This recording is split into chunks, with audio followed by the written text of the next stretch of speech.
It's Rob at DGM-TV at Hammerfest. I'm here with Skálmöld. Yes. Good day to you. Nice to meet you. Have you just turned up then, have you? We showed up last night. Yeah? So you're all refreshed, all relaxed? Yeah, we kind of did our full night last night, so we're getting there, right? Yeah, right, good. Well, that's the Norse way, isn't it? Yeah. It is. You know, got an evening off, why waste it? Yeah, exactly, yeah. Well, I'm sharing with 3 Irish guys, so right. It's a bit raucous in our caravan as well, yeah. I believe you. It was. Right, we'll go on with your albums. Yes.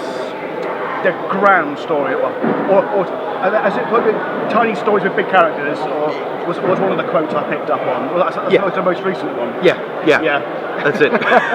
Yeah, we've done 3 albums, 3 concept albums. Each one tells the full story. The first one was a completely original story from the brain of our bass player and lyricist. Right. Second one was based on the Norse mythology, but with a twist. Right. Battling the children of Loki, who are the wolf, Fenrisulfur, the world serpent, Miðgarðsormur, and then Hel. Right. Hel, the lady who runs Hell. But instead of the gods, Aesir, battling them, we had a human character. Right. Like trying to break the chain of endless repetition. And you know, first album ended happily, so the second one didn't. The second act, so you went up the dark second act. Yeah, but it's not. They're not linked. They're not linked. No, although the Hilmar, the main person in the second album, his name is Hilmar Baldursson, which means son of Baldur. Right, yeah. Baldur is the main character in the first album is named Baldur. Right. But then Baldur sees all his children die in the first album, so we don't know if it's connected or not. Right. But it's like a little tenuous link, isn't it? Possibly, yes. Yeah. There could be a link. It's a wink. Yeah, definitely. And then the new one is has a woman main character named Thorun Öðna, and she's kind of inserted. We have the story of the whites of Iceland, the land whites, vættir in Icelandic, who guard the land. Right. So we got in the 4 main directions, like northeast, southwest. Yeah. We have one of those at each point who guard the land, and the old story talks about a king in Norway who wants to invade Iceland and sends a magician to scout. The magician turns himself into a whale and swims to Iceland, and he lands at different points and is always turned back by these whites. Right. Well, we got the Isle of Wight, haven't we? Yeah, you do. Yeah, exactly. Bit different. So that could be just one white. We have 4 main ones. Perhaps that's where it comes from. Never thought about it. Perhaps it is. It's possible, isn't it? It's definitely possible. We have, there are places in England with names from the Old Norse, from our old language. York, York. I'll have to look into that now. Yeah, definitely. It's got me thinking now. Interesting point. So are you like well versed in the mythologies yourselves, or is it just something you? We are quite well versed, I think, but it's something that everyone kind of knows in Iceland.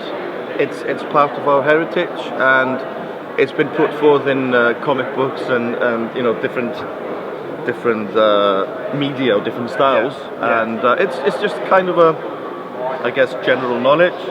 But we, at least most of us, tend to know a bit more than it has been pillaged. But But we've all been into it. I was 9 when I read the old Edda, the Snorra Edda, the book from the 13th century. With that's the main source for those old stories. There seems to be a resurgence generally of people looking at the old mythologies from the Scandinavian, even the UK, Germanic, all that that's what the fairy tales come from. Yeah. It's all part of the same heritage that people seem to be really quite excited about, intrigued with at least. Yeah. I like to know. I don't know where that comes from. Have you got any theories? I'm just not going to say Marvel. No, I was going to say it can't all be Marvel, can it? No, it can't be. You certainly can't say Moon these days. I don't know. I mean, could it be that with all the world getting smaller and smaller with the internet and more and more people have those resources that everything's available just out there. Yeah. That I don't know. Are people looking for sort of trying to find an identity in all that kind of mix and match that's happening? We came up with a theory yesterday. I was just talking about it yesterday, and I thought as the world races forward technologically, and all these things have got left behind, and we've distanced ourselves from where we came from. Perhaps people are now switching on, thinking they're feeling isolated and distant. Could be. Want to refine themselves. Yeah. There's a lot of thing in your roots these days, aren't there? There is. In every culture. Yeah. Getting back to your roots is, and for us Europeans, that's what it is, isn't it? Definitely. Yeah. It's those stories. Yeah. It's been happening a lot in Iceland. We have this old music style of a kind of a chanting. The stories, the old sagas, they were kind of rewritten as verse, right? To help people memorize. Yeah, sort of Middle Ages. You never forget song lyrics. No, you don't. And they developed this kind of chanting to recite. Yeah. And it was almost extinct in the 20th century because it was not considered real music. It was like peasant style thing. And then a few people sort of kept it alive, formed a society that's now 75 years old or something. Right. And from just before 2000, that society has been growing and growing, and now it's something that everybody knows about, this Brimur old chanting style. I'm an enthusiast about that. We incorporate it in our music, so I do some chanting. Old school. So certain chord structures and certain tonality. It's kind of not quite singing, not quite speaking. Yeah. About the Gregorian chants.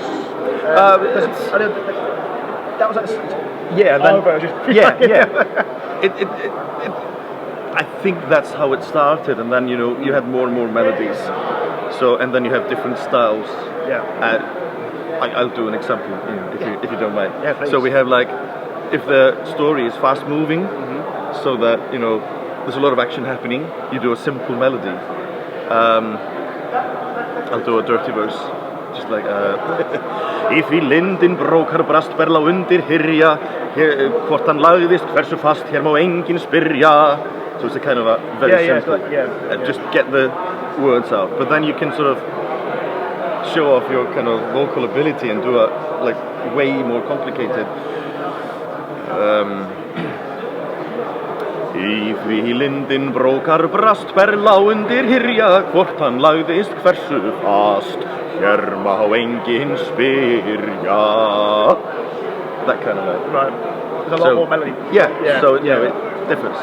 So, what comes first then, the lyrics or the music? Music. It is the music. Yes. And then you try and fit the words to it, or? We have this brilliant lyricist, our bassist, who writes all the lyrics. He writes the stories. We kind of discuss it. We develop it together, and then he goes off. And he has. We write music, all of us together. He, does his own thing, and then at some point he gives us a kind of outline, and we kind of mark the song titles. Like there's a song here, there's a song here, and then we see what music we've got, and see if anything if there are any obvious links, and then we write the remaining songs. Then we go into the studio and record, and then we get the lyrics. And no matter what he plans, no matter what he promises, the lyrics come when we've done recording. Right. and he is brilliant at what he does. He uses the old skaldic rules, alliteration and different meters, and so it's really strict rules, and he follows them completely, perfectly. but in a sort of a still alive way, so that he kind of adjusts. Right. He will not, you know, you've got 4-line verse, you've got 6-line verse, and if he needs a 5-line verse, he'll just make the rules for that according to what it would be. Right. You know. So it's not rigid, but no, a little bit of flexibility. Kind of flexible and alive, like it's an alive tradition, which it kind of is. Yeah, yeah. And our main singer Björgvin puts his rhythm and his growling for most of it. We have a high screamer, another guitarist Baldur, who does kind of a high pitched, just not squealing, not just like screaming. Get to that range. Yeah. And then I do some chanting, and I'll make new melodies in the old style for those, and then we all do sort of a choral sing-along, clean singing with melodies. We kind of started out being quite, I don't know, Celtic. There was quite a bit of Celtic. Right. In the first couple of rehearsals, we actually did have tin flutes and mandolins.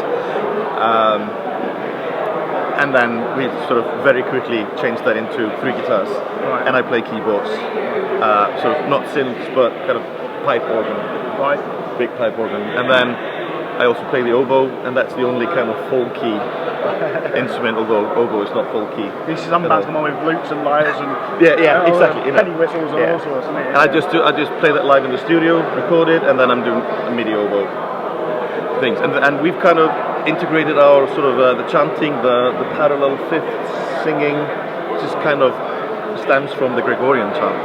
Yeah. Kind of that kind, but in a drinking song kind of way. So I think we've moved away from the Celtic thing and more north. become more Icelandic, more our roots, I guess. Oh, that's awesome. Check us out. Well, that's kind of I'd say last year or year before Heidelberg played. Yeah.